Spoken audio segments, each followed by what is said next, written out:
जय हिंद दोस्तों। बहुत सारे लोग पूछते हैं कि बैंक अकाउंट जो सेविंग अकाउंट है उस पर कितना पैसा रख सकते हैं। बहुत सारे लोग ये भी पूछते हैं कि सेविंग अकाउंट पर कितना लेन देन कर सकते हैं। तो ये दोनों तरह की दो बातें हैं। एक तो है कि कितना पैसा रख सकते हैं उस पर, एक होता है कि कितना लेन देन कर सकते हैं। मतलब कि रखना ये हो गया कि रख के छोड़ सकते हैं 2 लाख, 4 लाख, 5 लाख, 10 लाख, 20 लाख। दूसरा ये होता है कि लेन देन, मतलब पैसा रख रहा हूं फिर निकाल ले रहा हूं 1 महीने बाद, 15 दिन बाद, फिर 2 लाख रख दे रहा हूं, फिर 10 दिन बाद निकाल ले रहा हूं, फिर 10,000 रख रहा हूं, 10 दिन बाद निकाल ले रहा हूं। तो ये होता है जिसको हम निकालते रखते रहते हैं ना, इसको हम ट्रांजेक्शन कहते हैं, लेन देन कहते हैं हिंदी में। तो ट्रांजेक्शन अलग होता है। एक होता है डिपॉजिट, जिसको जमा करके हम छोड़ देते हैं, वो अलग चीजें होता है। दोनों के बारे में आज बताने जा रहा हूं क्योंकि लोगों के पीछे इन दोनों को लेकर बहुत कंफ्यूजन है कि आप कितना लेन देन कर सकते हैं साल में और कितना डिपॉजिट कर सकते हैं, ताकि आपको कभी इनकम टैक्स के नोटिस का सामना नहीं करना पड़े। सबसे पहले तो आपको यह बता दूं, लगभग सभी लोगों को पता ही होगा कि साल में कोई भी सेविंग अकाउंट पर आप 10 लाख रुपया से ज्यादा कैश नहीं रख सकते। 10 लाख रुपया अब कैश रखने का मतलब ये नहीं हुआ कि आप एक बार ही 10 लाख रुपया रखना है। साल में 10 लाख रुपया कैश का मतलब होता है, डिपॉजिट का मतलब ये होता है कि आप 10,000, 5,000, 50,000, 1 लाख, 2 लाख करके पूरे साल में जो आप कैश के रूप में जमा कर रहे हैं, डिपॉजिट कर रहे हैं बैंक में जाके, वो 10 लाख रुपया से अधिक नहीं होना चाहिए। चाहे वो आप 10 बार करके जमा कर रहे हैं साल में, चाहे 50 बार करके कर रहे हैं, 100 बार करके कर रहे हैं, चाहे आप एक ही बार 10 लाख रुपया जाकर जमा कर दे रहे हैं, ये कैश का लिमिट 10 लाख रुपया ही है। 10 लाख रुपया से जैसे आपका कैश उसमें बढ़ता है, कैश के रूप में आप जमा करने जाते हैं, तो बैंक आपको मना नहीं करेगा, बैंक पैसा ले लेगा। लेकिन होता क्या है कि साल में एक बार जब बैंक का क्लोजिंग होता है, तो उसमें सभी अकाउंट पे जिसमें लेन देन अधिक होता है, उस पर बैंकों का नजर रहता है। वो क्या करता है कि कैश के रूप में अगर आपने 12 लाख, 15 लाख, 20 लाख, 50 लाख जमा कर चुके हैं एक साल में, तो क्या करता है, इनकम टैक्स डिपार्टमेंट को इंफॉर्मेशन भेज देता है। उस अकाउंट का इंफॉर्मेशन के मतलब कि उस अकाउंट का डाटा भेज देता है कि इस अकाउंट पर इतना कैश लेन देन हुआ है। बाकी काम होता है इनकम टैक्स का कि उसका ट्रांजैक्शन देख के उसको नोटिस भेजे या नहीं भेजे। लेकिन बैंक इंफॉर्मेशन कर देता है। अभी हाल ही का मामला है कि एक महिला अपने अकाउंट में 8 लाख रुपया एक बार कैश जमा करने गई, कर भी दी, और वो सेविंग अकाउंट था, बचत खाता। सेविंग अकाउंट पर 8 लाख रुपया कैश जैसे वो जमा करी, उसके 2-3 महीने बाद ही उसके पास इनकम टैक्स का नोटिस आ गया कि कैश सेविंग अकाउंट पर एक बार में 8 लाख रुपया आप जमा करिए, ये पैसा का सोर्स बताइए। आप ये नहीं कहा गया कि क्यों जमा किया आपने, नहीं करना चाहिए, पैसा का सोर्स बताइए, पैसा आया कहां से, ये पैसा आपने इनकम कहां से किया, किस सोर्स से आपने कमाया, तो ये चीज उनको बताना है। तो ये चीज के लिए उनके पास नोटिस इसलिए आ गया होगा क्योंकि वो इससे पहले 4-5 लाख रुपया का डिपॉजिट कर चुकी होगी उस अकाउंट में, और 8 लाख रुपया एक बार कैश जमा करने गए तो वो दिक्कत आ गया। हालांकि सेविंग अकाउंट में मैं आपको बता दूं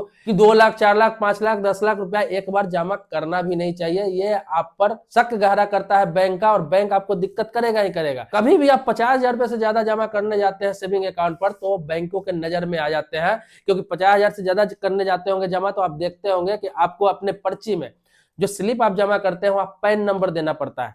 भले ही आपके अकाउंट में पैन नंबर पहले से ऐड है, पैन नंबर से लिंक है, लेकिन आपको फिर से कहा जाता है कि पैन नंबर आप इस रिसिप्ट में ऐड करिए। इसका बहुत सारे कारण है, क्योंकि ये रिसिप्ट अगर बहुत ज्यादा डिपॉजिट का है तो ये रिसिप्ट का इंफॉर्मेशन इनकम टैक्स डिपार्टमेंट को भेजा जा सकता है पूरे साल का आपका रिसिप्ट जमा करके। तो बस ये ध्यान रखिए कि आप जो जमा कर रहे हैं पैसा, लेन देन की बात नहीं कर रहा हूं, जमा, तो कैश में 10 लाख रुपया से ज्यादा साल का नहीं जमा होना चाहिए। भले ही वो आपने आज जमा किया, परसों के निकाल लिया, उससे कुछ लेना देना नहीं है, लेकिन 10 लाख रुपए से ज्यादा कैश जमा नहीं होना चाहिए। दूसरी बात समझ लीजिए कि ऑनलाइन कितना जमा कर सकते हैं। तो ऑनलाइन जमा करने का कोई भी लिमिट नहीं है, चाहे सेविंग अकाउंट हो, चाहे किसी प्रकार का कोई अकाउंट हो। ऑनलाइन पैसा आप कहीं से भी मंगा सकते हैं, कहीं भी ट्रांसफर कर सकते हैं, लेकिन उसका भी लिमिट है सेविंग अकाउंट में। ये नहीं कि एक बार 20 लाख रुपया मंगा लिए, कहीं भेज दिए, 50 लाख रुपया मंगा दिए, फिर आपका अकाउंट फ्रीज कर दिया जाएगा जब तक कि आप सोर्स नहीं बताएं, तो फिर बैंक ही फ्रीज कर देगा आपको। इसका भी एक लिमिट होता है कि 50,000 हो गया, 1 लाख रुपया हो गया, ऐसे करके अगर ऑनलाइन आप 20 लाख, 30 लाख, 50 लाख रुपया भी सेविंग अकाउंट पर आप ट्रांजेक्शन कर लेते हैं, मंगा लेते हैं, भेज देते हैं, मंगा लेते हैं, भेज देते हैं, तो बैंक आपको कोई दिक्कत नहीं करेगा। अगर बैंक मान लिया जाए कि इनकम टैक्स डिपार्टमेंट को इंफॉर्मेशन दे भी देता है, अगर नोटिस आपके पास आ भी जाता है, तो आपको उस पैसे का सोर्स बताना होगा। सबसे बड़ा चीज होता है किसी भी अकाउंट में सोर्स। पैसा जमा करना बहुत बड़ी बात नहीं है, सोर्स उसका आपके पास रखना है। अगर अत्यधिक पैसा जमा कर रहे हैं, बहुत सारे लोग ऐसे हैं जो 50-50 लाख रुपया सेविंग अकाउंट में साल में ऑनलाइन ट्रांजेक्शन कर लेते हैं, 15 लाख 20 लाख रुपया कैश भी जमा कर लेते हैं, लेकिन उनके पास आज तक नोटिस नहीं आया। इसका मतलब ये नहीं कि उनके पास नोटिस नहीं आएगा। बहुत सारे लोग ऐसे हैं जिसका 2012-13 का नोटिस आज आ रहा है, 2017-18 का नोटिस आ रहा है। इनकम टैक्स डिपार्टमेंट का मतलब ये थोड़ी है कि 2025 में आपने लेन देन किया और 26 में आपको नोटिस आ जाएगा। हो सकता है 10 साल बाद भी आपको नोटिस आ जाए कि 2025 में आपने 2 करोड़ रुपया का आपने सेविंग अकाउंट पर ट्रांजेक्शन किया था, उसका सोर्स बताइए। उस समय आपको याद भी नहीं रहेगा और सोर्स भी आपके पास नहीं रहेगा, आप फंस जाएंगे बुरे तरीके से। इसीलिए कोई भी पैसा ट्रांजेक्शन करते हैं मोटा रकम, लिमिट से ज्यादा, तो उसका सोर्स रखिए।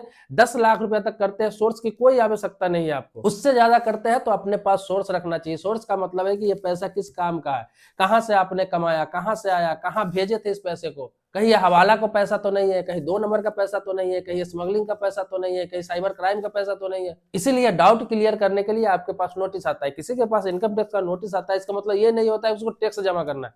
ये टैक्स जमा करने के लिए नोटिस नहीं आता है। टैक्स जमा करने के लिए तब नोटिस आता है जब उस पैसा का आप सोर्स नहीं बताते हैं, तो आपसे टैक्स भी लिया जाता है, पेनल्टी भी लिया जाता है आपसे। लेकिन आप सोर्स बताते हैं, नोटिस का मतलब आपसे पूछा जाता है, आप अगर उसका जवाब सही सही दे देते हैं, जैसे नोटिस आया, नोटिस के रूप में आपने जवाब दे दिया, फिर आपसे किसी प्रकार का कोई सवाल नहीं किया जाता है। लेकिन अत्यधिक लेन देन है, आप उसका जवाब नहीं दे पा रहे हैं, फिर इनकम टैक्स डिपार्टमेंट को शक होता है, फिर पेनल्टी भी होता है और आपसे टैक्स भी लिया जाता है। इसीलिए अपने दायरे में रहे। अगर आपका इनकम सीमित है, आप बहुत बड़े बिजनेसमैन नहीं है, अगर बहुत बड़े बिजनेसमैन है तो करेंट अकाउंट रखिए कंपनी के नाम से।